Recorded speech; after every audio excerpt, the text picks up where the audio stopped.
well, I'm in chronic pain, a lot of it, and it's constant. And I don't know what to do with it, generally speaking. I know things that make it worse. You said something, a lot of ideas were flashing through my mind, and I want to hit at it because it's a crucial concern. You said something so surprising that Christ on the cross was offering up the proper praise to God. It's like, well, I'm not going to just let you say that without noticing it, because that's a hell of a thing to say. So I'm going to put together some things that you touched on, and then we can address this. So you said in the Bible, one of the things that's remarkable about it is the conception of the divine. So the conception of what is of highest worth is stripped from some of its obvious objects of projection, the sun, the moon, the cosmos, the stars, but then also earthly leaders of other cultures, idols, and also earthly leaders of your own culture. Says, no, whatever the ultimate divine is, it's not to be found in its fullest expression in any of those examples. It's something else. Okay, so then the question is, well, what is that else? Well, the Christian answer is, well, whatever it is, in its human form, let's say, it's something human. It's something that humans can aspire to. It's both of those. And it's made manifest in the figure of Christ. It's something specifically human. But then you have this terrible paradox with Christ, which is partly the paradox that you just laid out, which is a very difficult thing to get a grip on. So what is it exact? Why is what Christ is doing proper sacrifice? Is it because what is it? His willingness to bear the pain? What is it? Yeah, that's close to it. So we say the Word became flesh. So the Word, who is always in the presence of the Father. So the Word doesn't worship the Father because the Word is God. So we shouldn't talk about worship within the Trinity itself. But now the Word becomes flesh because the Father, God so loved the world, he sent his only Son, that all who believe in him might have eternal life in his name. He sends the Son into flesh, but into flesh that's been so compromised by sin. So not into a pristine creation.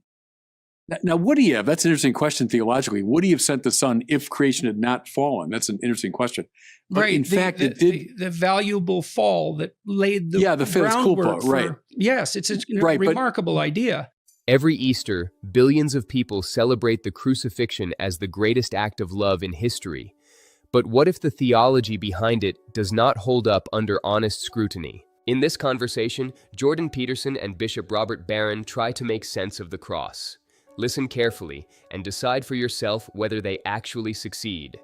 It is indeed, but like Duns Scotus argued, the Franciscan medieval theologian, that God would have sent his Son even if we hadn't sinned. But that's another question. Okay, so let's take that apart for just a sec so that people are clear about it. So the theory here is that there is something wrong with the structure of creation. That's its steepness in sin. And everyone has to ask if they believe that. And it seems to me that people do, is there's a sense that things aren't how they should be, that we're not how we could be, that something has gone astray and is continuing to go astray, which is a mystery in and of itself if it's a God-created world. It's like, well, why is that precisely? Well, I mean, the quick answer is corrupted freedom, or a misguided freedom, you might say. But the Word comes into flesh, into fallen flesh. And the cross is what? The cross is cruelty and hatred and violence and institutional injustice and stupidity. And if you read the Passion narratives, it's a beautiful sort of poetic presentation of all that's wrong with us that comes out to meet him. And bearing all of that, he continues in his relationship of obedience and unity with the Father. So bearing the sins of the world, bearing all the dysfunction and twisted quality of the world, he brings us back online. So in the attitude of the Word made flesh on the cross, we see a sinful, corrupt, hate-filled world now brought painfully back online. That's the sacrifice of the cross that's pleasing to the Father. So we should never play the game of, well, the Father is is a dysfunctional alcoholic father that, is now demanding this blood sacrifice. It's rather the Father is pleased by the Son's entry into our fallen situation and his bearing of all that dysfunction, even as he brings us back online to the Father. Okay, so so let's say Christ maintains his, I know this isn't exactly the right way of thinking about it, but it'll work for rhetorical purposes, I think. So Christ is tortured by betrayal, by physically and spiritually as well, because the best way to torment someone is to punish them despite their innocence, right? Yeah, right. So right. Or maybe worse than that, to punish them because of their virtues. That's even better. And so that's intrinsic in the story as well. Christ bears up under that. He doesn't repudiate God or doesn't repudiate his own essence. It's something like that. Then what is the example of that? Is the example of bearing up under that exceptional duress and maintaining a moral stance? Is that the example that redeems the world? Is it that if you do that in your own life, the world is de facto redeemed? It is that, but more, because if it's just that, then a Pelagian system would be true, that we just need a good, moral exemplar. It's something more, well, it's a bit more than just metaphysical. merely good. I mean, it's superhuman, Right, what's being asked for. No, true, but it's something more metaphysical about it. It's a reworking of the way things are. If Jesus takes upon himself all the dysfunction of the world and swallows it up in the ever greater divine mercy. So it's Christ bearing all of our dysfunction, but transfiguring it in his great act of forgiveness and obedience to the Father. I think all of that coming together simultaneously is the sacrifice that's pleasing to the Father. In some ways, the word from the cross, Father, forgive them, they know not what they do, is the most important. Or play with this too, Jordan, that after the resurrection, so Jesus comes back precisely to those who had denied him and betrayed him and run from him in his moment of greatest need. And in almost any telling of a similar story, if that had all happened, and then the person who had died is back from the dead, and he appears to those who had abandoned him, you'd expect him to, wreak havoc on them, right? So Jesus shows his wounds, to be sure, because the wounds of Jesus are a sign of the world's dysfunction. If I'm ever tempted, when we were younger, the book I'm Okay, You're Okay came out, right? And so we're always tempted to say, well, basically we're okay, just need a little fixing up around the edges. Whenever we're tempted to say that, it's the wounds of Jesus that say otherwise. Because that's why I was insisting earlier that I don't, that it isn't merely misguided good that turns people towards the darkness. It's voluntary desire to produce the darkness as well. Anyways, I do take that very seriously. And it's an interesting idea, is that the ideal is wounded in proportion to the degree that everything has deteriorated away from the ideal. And that's almost by definition true, right? Yeah. Yeah, no, that's true. But it's just the very act of the will itself is structured in such a way it has to be seeking some kind of at least apparent good. But that's our earlier issue. So the wounds show the dysfunction of the world, which the Son of God took upon himself. But then the word of shalom, which is in all the resurrection accounts, that Jesus says, peace.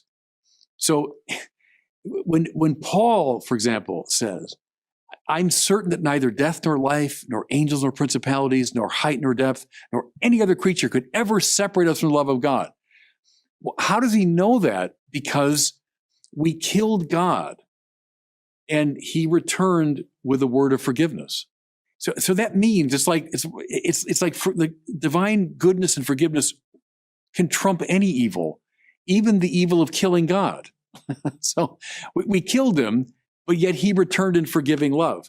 I think that's the moment when Christianity is born, in the dual sense of, yes, we killed him, look at the wounds, but he says shalom to us nevertheless, so that I can't run away from him.